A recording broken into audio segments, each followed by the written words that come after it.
While I'm feeling great and fresh and amazing, I want to talk about something. I guess this is more of an informational video than my usual, and I'm on my pajamas, so it's like a pillow talk, I guess. I don't even know what pillow talk means, but hey Siri, what does pillow talk mean? Pillow talk means intimate conversation in bed. There you go. So as you may know, since the beginning of my exchange, I wanted to take you on this journey with me, but I failed that because I was on this creative rut, I guess, or just like not feeling motivated at all for the past like 2 months at least. So yeah, and right now I'm feeling good, I'm feeling great. And I've been hanging out with like great people, so that kind of lifted up my mood, I guess. Welcome to my first episode of this exchange Q&A series. If you follow my Instagram, you've probably seen this question. So I basically asked y'all to give me questions about going on exchange. And yeah, and I mean it very seriously because I do want to help other people who want to go on exchange or who are planning to go on exchange soon. But yeah, so this first episode, I will talk about the process of going on exchange. This specific topic was one of the questions that were sent to me, so thank you to whoever sent that. Alright, so the first period would be pre-nomination. So this is your application to be eligible or to be accepted by your home university, basically allowing you to go on this exchange. My first tip for this pre-nomination, well, this tip goes for, I guess, all periods. Basically, be aware of your due dates. It is very, very important because, I guess to elaborate more, let's say the due date for your pre-nomination application is like sometime next month and you missed that date, and that date is for the whole academic year or for the first semester. So if you missed that, then you're gonna have to wait another year or semester. So that's what I'm talking about in this period. I personally got lucky because I missed the first deadline, but because I guess they didn't get enough applications for Australia in particular, they opened it up. Also, Australian semesters are opposite of ours in Canada. So they start first semester in February. When they extended the deadline, I was able to apply then. So my second tip is to research about the country that you want to apply for. I was given 3 options. So I applied for Australia, Singapore, and South Korea. Yeah, obviously South Korea I wouldn't get in, so I put that in my third option just like as a chance to see like how it is. Yeah, I wouldn't get in because I didn't know the language. Obviously that's the one thing you have to know if that country speaks your language, basically. Singapore, they speak English. And then Australia, obviously it's an English speaking country. Know their environment, like the weather and stuff, or the type of feel that you're gonna get when you go there. Because let's say if it's Australia, you think of like nasty bugs and like hot weather. Obviously that stereotype didn't really fit as much. Yeah, like right now it's pretty cold here in Brisbane, but different parts of Australia is different weather.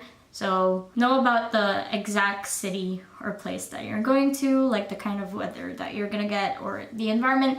Know about the laws and policies. That's very important. Just like in Singapore, they have really, really, really strict laws. You're not even allowed to chew gum in public because, yeah, you can get fined for that. And then I guess the types of entertainment that you're gonna get if the city you're going to is a party city or like a city like downtown, or like if you're going to a suburban area, like things like that, simple things like that. Just get to know your country and the city. Another tip is to make sure the courses are transferable. Yeah, I did not do that, and now I'm kind of worried that I get the transcript and get nothing from it. I believe I'm at a pass-fail type of learning situation. Some of my friends are actually getting, like, their GPA here is affecting their GPA back home. So know about that as well. Lastly, for this pre-nomination period is, to know the requirements. The GPA that they need, how many credits you need to apply. There's definitely gonna be different types of requirements. It could also be even what program you're in. Yeah, so that's pretty much it for pre-nomination.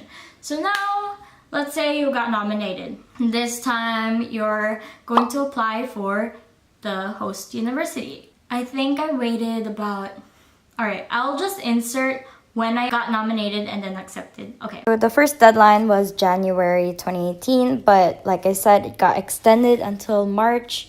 So the 2nd of March, I applied for a nomination, and 22 days later, I basically got nominated by my school.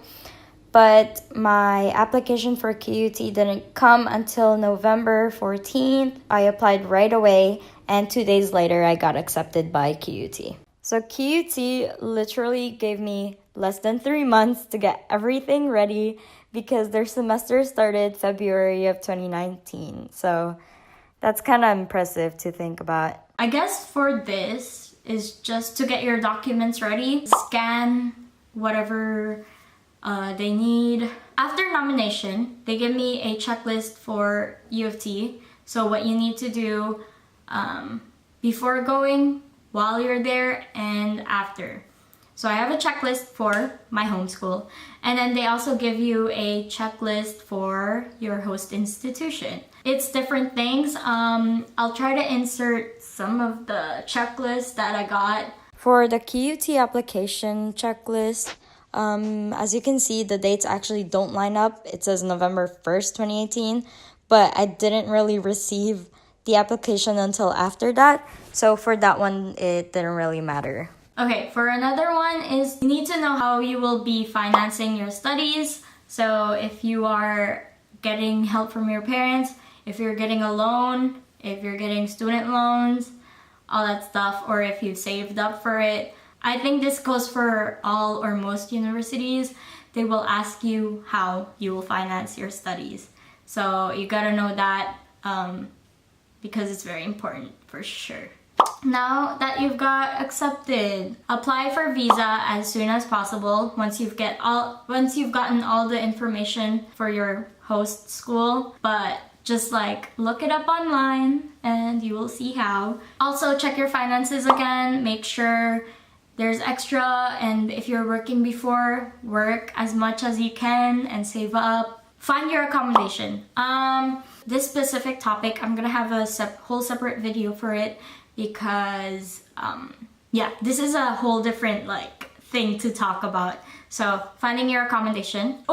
Get health insurance. So travel insurance and health insurance are two different things.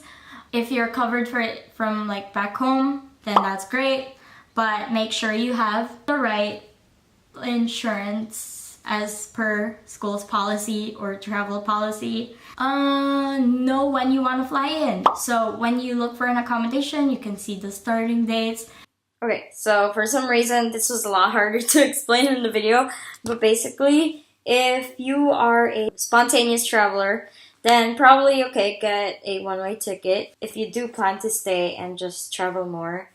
And if you're the type to just, once you're done, you want to go back, then get a return ticket because it's a lot cheaper that way. So that's kind of my deal. Because some of my friends will be traveling in Bali or somewhere in Asia because it's a lot closer.